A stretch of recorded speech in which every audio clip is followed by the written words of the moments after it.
Hi everyone, welcome to ರೇಖಾ ಪ್ರಕಾಶ್ ಮನೆ ಊಟ. ಇವತ್ತು ತುಂಬ ರುಚಿಯಾಗಿ ಕುಕ್ಕರಲ್ಲಿ ಎಗ್ ಬಿರಿಯಾನಿ ಮಾಡೋದು ಹೇಗೆ ಅಂತ ತೋರಿಸ್ಕೊಡ್ತೀನಿ.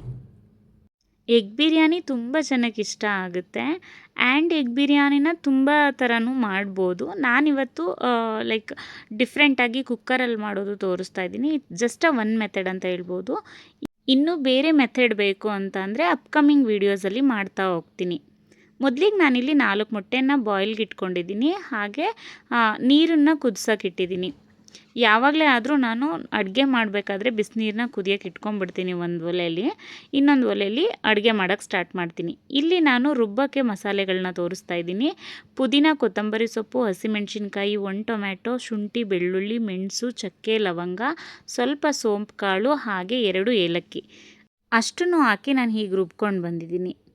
ಇವಾಗ ಇಲ್ಲಿ ತೋರಿಸ್ತಿರೋ ಸ್ಪೈಸಸ್ ಬಂದ್ಬಿಟ್ಟು ಒಗ್ಗರಣೆ ಹಾಕೋಕ್ಕೆ ಬಿರಿಯಾನಿಗೆ 1 ಈರುಳ್ಳಿ ಮತ್ತು ಪಲಾವ್ ಸಾಮಾನು, ರುಚಿಗೆ ತಕ್ಕಷ್ಟು ಉಪ್ಪು ಮತ್ತು ಅರ್ಧ ನಿಂಬೆಹಣ್ಣು, ಜೊತೆಗೆ ಸ್ವಲ್ಪ ಮೊಸರು ಮತ್ತು 1 ಟೊಮ್ಯಾಟೊ ಕಟ್ ಮಾಡಿ ಇಟ್ಕೊಂಡಿದ್ದೀನಿ.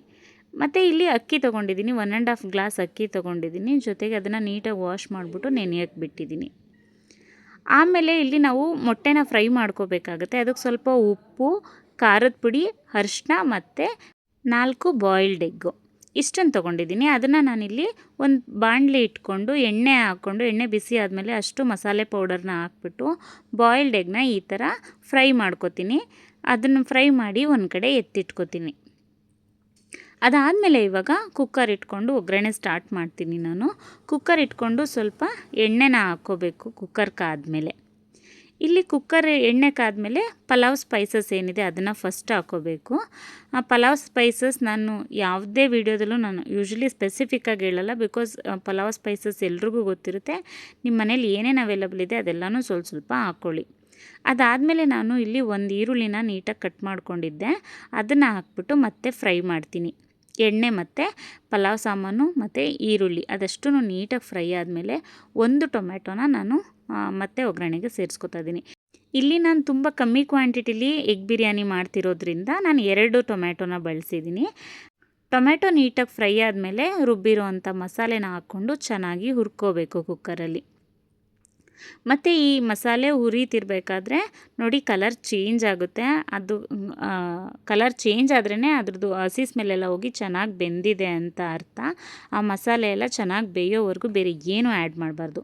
ಚೆನ್ನಾಗಿ ಬೆಂದು ಕಲರ್ ಚೇಂಜ್ ಆದಮೇಲೆ ನಾನು ಇಲ್ಲಿ ರುಚಿಗೆ ತಕ್ಕಷ್ಟು ಉಪ್ಪನ್ನ ಹಾಕ್ತಾಯಿದ್ದೀನಿ. ಉಪ್ಪನ್ನ ಹಾಕ್ಬಿಟ್ಟು ಮತ್ತೆ ನೀಟಾಗಿ ಒಂದು ಮಿಕ್ಸ್ ಕೊಡ್ತೀನಿ. ನೋಡ್ತಿರ್ಬೋದು ನೀವಲ್ಲಿ ನಾನು ಸ್ಟಾರ್ಟಿಂಗ್ ಹಾಕಿದಾಗೂ ಇವಾಗಲೂ ಕಲರ್ ಎಷ್ಟು ಚೇಂಜ್ ಆಗಿದೆ ಕುದೀತಾ ಅಂತ. ಉಪ್ಪು ಹಾಕ್ಬಿಟ್ಟು ಮತ್ತೆ ನೀಟಾಗಿ ತಿರುಗಿಸಾದ್ಮೇಲೆ ನಾವು ಆಲ್ರೆಡಿ ತೊಳೆದು ನೆನೆಸಿ ಇಟ್ಟಿರುವಂಥ ಅಕ್ಕಿನ ಇವಾಗ ಈ ಸ್ಟೇಜಲ್ಲಿ ಸೇರಿಸ್ಕೋಬೇಕು. ಈ ಅಕ್ಕಿ ಸೇರಿಸ್ಕೊಂಡಾದ್ಮೇಲೆ ನಾವು ನೀಟಾಗಿ ಒಂದು ಮಿಕ್ಸ್ ಕೊಡಬೇಕಾಗುತ್ತೆ. ಆ್ಯಂಡ್ ಅಕ್ಕಿನ ಹಾಕ್ಕೊಂಡು ನಾನು ಮಸಾಲೆ ಜೊತೆ ಚೆನ್ನಾಗಿ ಮಿಕ್ಸ್ ಮಾಡ್ಕೋತಾ ಇದ್ದೀನಿ. ಮತ್ತು ನೆನಪಿರಲಿ, ಯಾವುದೇ ರೀತಿ ಪಲಾವ್ ಅಥವಾ ಬಿರಿಯಾನಿಗಳು ಮಾಡಬೇಕಾದ್ರೆ ಒಂದು ಸ್ಟವಲ್ಲಿ ನಾವು ಅಡುಗೆ ಮಾಡ್ಕೋತಾ ಇದ್ದೀವಿ ಅಂದರೆ ಪಕ್ಕದ ಸ್ಟವಲ್ಲಿ ಬಿಸಿ ನೀರು ರೆಡಿ ಇರಬೇಕು. ನಾನಿಲ್ಲಿ 1.5 ಗ್ಲಾಸ್ ಅಕ್ಕಿ ತೊಗೊಂಡಿದ್ದೀನಿ ಮತ್ತು ಪಕ್ಕದ ಸ್ಟವಲ್ಲಿ 3 ಗ್ಲಾಸ್ ಬಿಸಿನೀರನ್ನ ಕಾಯಕ್ಕಿಟ್ಟಿದ್ದೀನಿ. ಅದಾದಮೇಲೆ ನೋಡಿ ನಾನು ಇಲ್ಲಿ 2 ಸ್ಪೂನು ಮೊಸರನ್ನ ಹಾಕೋತಾ ಇದ್ದೀನಿ. ಮೊಸರು ಹಾಕ್ಕೊಂಡು ಚೆನ್ನಾಗಿ ತಿರುಗಿಸ್ಕೊಂಡಾದ್ಮೇಲೆ ಅರ್ಧ ನಿಂಬೆಹಣ್ಣು ಹಾಕೋತಾ ಇದ್ದೀನಿ. ಸೊ ನಾವು ಆಲ್ರೆಡಿ 2 ಟೊಮ್ಯಾಟೊನೂ ಹಾಕಿರ್ತೀವಿ ಮತ್ತು ಮೊಸರು ನಿಂಬೆಹಣ್ಣೆಲ್ಲ ಹಾಕಿರೋದ್ರಿಂದ ರುಚಿ ತುಂಬ ಚೆನ್ನಾಗಿ ಬರುತ್ತೆ. ಅದಾದಮೇಲೆ ನಾನು ಕಾಯಿಸಿಟ್ಕೊಂಡಿರುವಂಥ ನೀರನ್ನ ಆ್ಯಡ್ ಮಾಡಿಕೊಂಡೆ. 1.5 ಗ್ಲಾಸ್ ಅಕ್ಕಿಗೆ 3 ಗ್ಲಾಸ್ ನೀರು ಹಾಕ್ಕೊಂಡಿದ್ದೀನಿ. ಈ ರೇಷಿಯೋ ಎಲ್ರಿಗೂ ಗೊತ್ತಿರುತ್ತೆ. ಇದು ಚೆನ್ನಾಗಿ ಕುದಿಯೋಕ್ಕೆ ಸ್ಟಾರ್ಟ್ ಆಗುತ್ತೆ. ಯಾಕಂದರೆ ನಾವು ಬಿಸಿನೀರನ್ನೇ ಕಾಯಿಸಿ ಹಾಕಿರೋದ್ರಿಂದ ಕುದಿಯೋಕ್ಕೆ ಇದು ತುಂಬ ಟೈಮ್ ತೊಗೊಳ್ಳಲ್ಲ. ಅದಾದಮೇಲೆ ನೋಡಿ ನಾನು ಈ ಥರ ಫ್ರೈ ಮಾಡ್ಕೊಂಡಿರೋ ಅಂಥ ಮೊಟ್ಟೆನ ಬಿರಿಯಾನಿಗೆ ಸೇರಿಸ್ಕೋತಾ ಇದ್ದೀನಿ.